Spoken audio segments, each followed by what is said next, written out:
छत्तीसगढ़ के बीजापुर जिले का इंद्रावती नेशनल पार्क वही इलाका जिसे माओवादियों का गढ़ कहा जाता है। 9 फरवरी 2025 की सुबह सुरक्षा बलों को एक खुफिया सूचना मिलती है। जंगल के भीतर स्पेशल टास्क फोर्स, डीआरजी और बस्तर फाइटर्स की टीमें पैदल 60 किलोमीटर का सफर तय कर पहुंचती हैं। सुबह 8 बजे आमने सामने की मुठभेड़ शुरू होती है और शाम 4 बजे तक गोलियों की गड़गड़ाहट गूंजती रहती है। नतीजा 31 माओवादी ढेर हो जाते हैं। लेकिन इस बहादुरी की कीमत चुकानी पड़ती है हमारे 2 जवान नरेश ध्रुव और बासित रावत को, जो वीर गति को प्राप्त हो जाते हैं। आगे छानबीन में सुरक्षा बलों को AK-47 राइफल और ग्रेनेड लॉन्चर समेत हथियारों का बड़ा जखीरा मिला, जो अब तक की सबसे बड़ी एंटी माओवादी कार्रवाई साबित हुई। गृह मंत्री अमित शाह ने इस ऑपरेशन को बड़ी सफलता करार दिया और कहा कि 31 मार्च 2026 से पहले देश से नक्सलवाद का नामो निशान मिट जाएगा। छत्तीसगढ़ में सुरक्षा बलों की हालिया सफलताएं कोई इत्तेफाक नहीं है, बल्कि एक नए ट्रेंड की निशानी है। साल 2023 में जहां सिर्फ 68 एनकाउंटर हुए थे और 26 माओवादी मारे गए थे,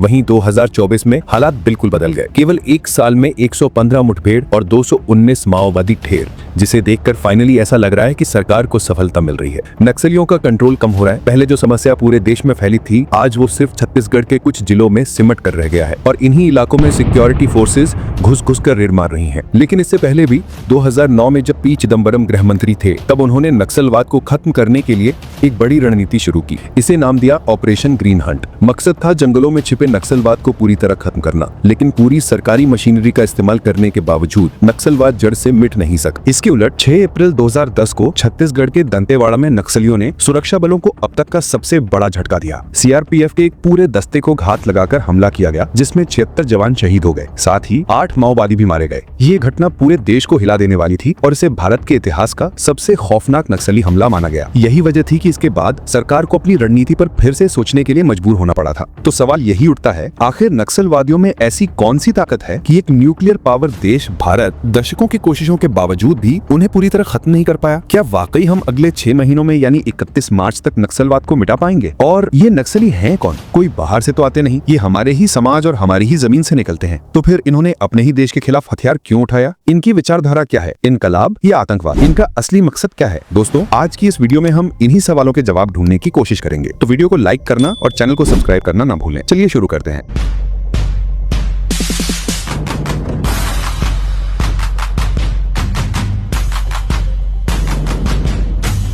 दोस्तों, नक्सलवाद की कहानी भारत में शुरू होती है साल 1967 में, लेकिन इससे पहले चाइना में शुरू हो चुका था, जिससे प्रेरित होकर यहाँ के लोगों ने भी शुरू किया। पश्चिम बंगाल के दार्जिलिंग जिले के नक्सलबारी गांव में चारू मजूमदार, जंगल संथाल और कानू सान्याल जैसे नेताओं ने किसानों को जमींदारों और पुलिस के खिलाफ हथियार उठाने के लिए प्रेरित किया। यहीं से शुरू हुए इस सशस्त्र आंदोलन का नाम पड़ा नक्सलवाद, क्योंकि इसकी जड़ें नक्सलबारी गाँव से जुड़ी थी। इस आंदोलन का मकसद था भूमिहीन किसानों और मजदूरों को जमींदारों के शोषण से बचाना। मतलब उस समय ऊंची जाति के जमींदार गरीब किसानों और मजदूरों पर जुल्म करते थे। वे उनसे जबरन टैक्स वसूलते, मुफ्त में काम कराते और औरतों के साथ बुरा व्यवहार करते। सबसे ज्यादा शोषण दलितों और आदिवासियों का होता था। उनके पास शिकायत करने का कोई रास्ता नहीं था, क्योंकि जमींदार, मालिक और पुलिस सभी मिले हुए थे। नक्सलबारी गाँव में एक जमींदार ने एक किसान को उसकी जमीन से जबरन बेदखल किया और उसकी पिटाई कराई। ये घटना देखकर आसपास के आदिवासी किसान और नक्सलवादी गुस्से। उन्होंने तीर कमान, कुल्हाड़ी और फरसे लेकर विरोध प्रदर्शन शुरू किया। सरकार ने प्रदर्शन को रोकने के लिए पुलिस भेजी। दोनों पक्षों में झड़प हुई और 23 मई 1967 को जंगल संथाल और उसके आदिवासी ग्रुप से एक पुलिस अधिकारी सोनम मोंगडू पर तीर कमान चला देते हैं, जिससे उनकी मौत हो गई। अगले दिन 24-25 मई को पुलिस ग्रुप बनाकर दोबारा गांव में एंट्री करती है और उन पर फिर से अटैक होता है, लेकिन इस बार पुलिस प्रदर्शनकारियों पर गोली चला देती है। इसमें 2 बच्चों, एक जवान लड़का सहित 8 औरतें मारी गयी, जिससे दूसरे इलाके के नक्सलवादी भी हथियार उठाकर पुलिस और जमींदारों पर अटैक करके आदिवासियों की जमीन वापस करने लगे। नक्सलियों का उस समय भी और आज भी ये दावा है कि वे गरीब आदिवासी और किसानों के लिए लड़ रहे हैं, जिन्हें शिक्षा, स्वास्थ्य और बुनियादी सुविधाएं नहीं मिलती। उनकी विचारधारा चीनी कम्युनिस्ट नेता माओ त्से तुंग, मार्क्सवाद, माओवाद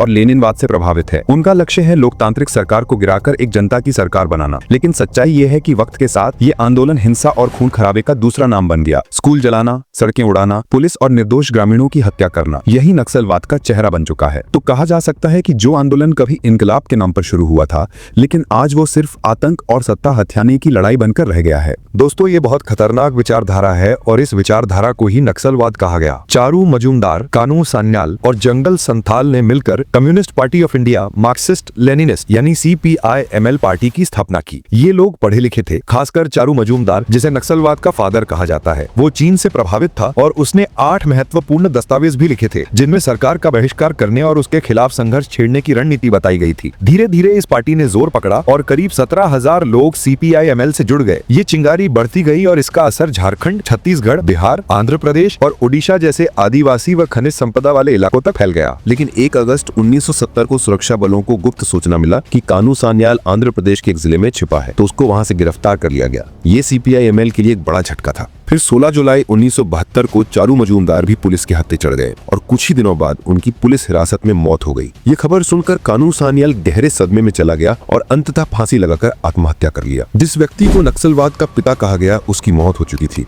ऐसा लग रहा था कि नक्सलवाद अब खत्म हो जाएगा, हालांकि कुछ वर्षों तक कंट्रोल रहा। लेकिन आज इतने वर्षों बाद भी हम इसकी चर्चा कर रहे हैं, तो ये भारत की हर एक राजनीतिक पार्टी के लिए शर्म की बात है। यहाँ पर एक सवाल उठता है, आखिर नक्सलवाद क्यों खत्म नहीं हुआ? तो इसका जवाब है, जमींदारी खत्म नहीं हुई, इसलिए नक्सलवाद भी खत्म नहीं। नक्सल पार्टी के कई हथियारबंद दस्ते यानी आर्म्ड स्क्वाड्स होते थे। उनका उद्देश्य था ग्रामीण इलाकों में पार्टी को बढ़ाना, जंगलों में ठिकाना बनाना और इसी तरह उनका आतंक, मारकाट, खून खराबा और हिंसा चलता रहा। और फिर सितंबर 2004 में 40 अलग अलग नक्सलवादी पार्टियां आपस में मिल गईं और उन्होंने communist party of India CPI Maoist की स्थापना की। यह पार्टी CPI-ML से बिल्कुल अलग है और इंडिया में ये बैन भी है, लेकिन इसकी वजह से नक्सलवाद भारत में बहुत तेजी से ग्रोथ करने लगा। हालात इतने खराब हो गए थे कि इंडियन गवर्नमेंट के जैसा ही ये नक्सल अपनी अलग सरकार चलाने लगे थे, यानी CPI माओइस्ट की एक अलग गवर्नमेंट बन चुका था। वेस्ट बंगाल में 2006 में टाटा ने अपनी नैनो कार फैक्ट्री लगाने के लिए जमीन अधिग्रहित की थी, लेकिन नक्सलियों ने आदिवासियों के साथ मिलकर इतना विरोध और हिंसा की कि अक्टूबर 2008 में टाटा को अपना पूरा प्रोजेक्ट गुजरात शिफ्ट करना पड़ा। नतीजा ये हुआ कि हजारों नौकरियां चली गईं और लगभग 1000 करोड़ रुपए का इन्वेस्टमेंट नुकसान हो गया। इसी तरह साउथ कोरिया की एक स्टील कंपनी भी ओडिशा में $12 बिलियन का प्लांट लगाने आई थी, लेकिन नक्सलियों ने वहां भी हमले किए और इतना डर का माहौल बना दिया कि कंपनी को इंडिया से भागना पड़ा। इससे भारत को भारी आर्थिक नुकसान हुआ और विदेशी निवेशक भी डरने लगे। इन हालातों को देखते हुए उस समय के प्रधानमंत्री डॉक्टर मनमोहन सिंह ने कहा था कि अगर देश में सबसे बड़ी सिक्योरिटी चैलेंज कोई है तो वो है नक्सलवाद यानी माओइस्ट प्रॉब्लम। उस समय तक नक्सलियों के पास 10,000 से भी अधिक लड़ाके थे, उनके पास आधुनिक हथियार मौजूद थे, लेकिन बड़ा सवाल ये था कि उन्हें पैसे कहां से मिल रहे थे, हथियार कौन सप्लाई कर रहा था और सरकार इन्हें क्यों कंट्रोल नहीं कर पा रही थी। साल 2010 में छत्तीसगढ़ के दांतेवाड़ा में नक्सलियों ने बहुत बड़ा हमला किया, जिसमें 76 जवान शहीद हो गए थे। फिर साल 2013 में छत्तीसगढ़ के जगदलपुर में कांग्रेस की रैली पर लगभग 250 नक्सली सादे कपड़ों में हमला करने पहुंचे। उन्होंने कांग्रेस नेताओं के काफिले को टारगेट किया और इस हमले में कई टॉप कांग्रेस नेता समेत लगभग 25 लोग मारे गए। लेकिन 2010 के बाद से ही नक्सलियों की ताकत धीरे धीरे टूटने लगी। इसके पीछे सबसे बड़ा कारण था उनका आंतरिक कलह। नक्सली गुटों में क्षेत्रवाद गहराता चला गया। ज्यादातर बड़े नेता आंध्र प्रदेश से आते थे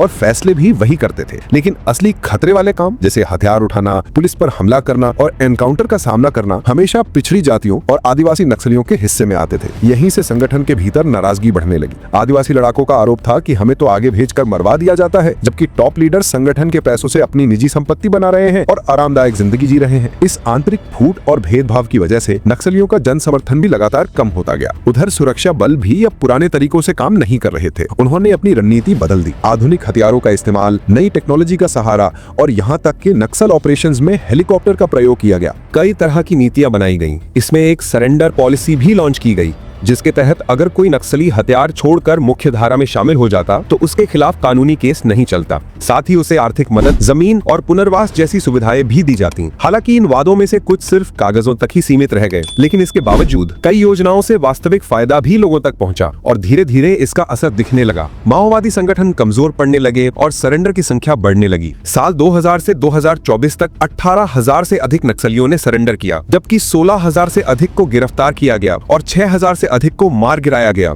अगर हम जनवरी से अगस्त 2025 तक की बात करें तो 896 ने सरेंडर किया, 418 को गिरफ्तार किया गया और 226 का एनकाउंटर भी किया गया। साल 2013 में गृह मंत्रालय से 126 जिलों को नक्सल प्रभावित घोषित किया था, मगर अभी 2025 तक ये संख्या घटकर सिर्फ 18 जिलों तक सीमित रह गई, जिसमें सबसे ज्यादा छत्तीसगढ़ के 6 जिले सुकमा, बीजापुर, दंतेवाड़ा, नारायणपुर, कोंडागांव और बस्तर प्रभावित है। और ये अपने आप में एक बहुत बड़ा सक्सेस स्टोरी है। सरकार ने 2015 के बाद से नक्सलवाद से निपटने के लिए कई अहम योजनाएं शुरू की। सबसे पहले आई समाधान स्कीम, जिसमें security, action plan, modern technology और डेवलपमेंट हो, जिससे सबको जोड़ा जाए। दूसरी बड़ी पहल थी सड़क निर्माण योजना, ताकि घने जंगलों तक सुरक्षा बल आसानी से पहुंच सकें और आदिवासी इलाकों को भी कनेक्टिविटी मिले। फिर सरकार ने लक्ष्य left wing extremism district program के तहत शिक्षा, स्वास्थ्य और रोजगार पर फोकस किया, और सबसे महत्वपूर्ण एस्पिरेशनल डिस्ट्रिक्ट प्रोग्राम, जिसके तहत बस्तर, दंतेवाड़ा और सुकमा जैसे आदिवासी जिलों को विकास की मुख्य धारा में लाने की कोशिश हुई। सिर्फ 2019 से 2024 के बीच ही बस्तर में 100 से ज्यादा पुलिस कैंप स्थापित किए गए हैं। इसके साथ ही ऑपरेशन कगार के तहत कई संयुक्त अभियान, कॉम्बिंग ऑपरेशंस भी चलाए गए हैं, जिसमें नक्सलवाद के कई बड़े लीडर्स मारे गए, जिन पर लाखों करोड़ों रुपया का इनाम था। सरकार के सामने सबसे बड़ी चुनौती है घना जंगल और कठिन भौगोलिक इलाका, जहां नक्सली छिपकर आसानी से हमला कर सकते हैं। दूसरी बड़ी समस्या है स्थानीय लोगों का भरोसा जीतना, क्योंकि कई जगह अब भी वे नक्सलियों के डर में रहते हैं। आदिवासी युवाओं का नक्सली संगठनों में भर्ती होना भी एक बड़ी चुनौती है, जिसे रोकना मुश्किल साबित हो रहा है।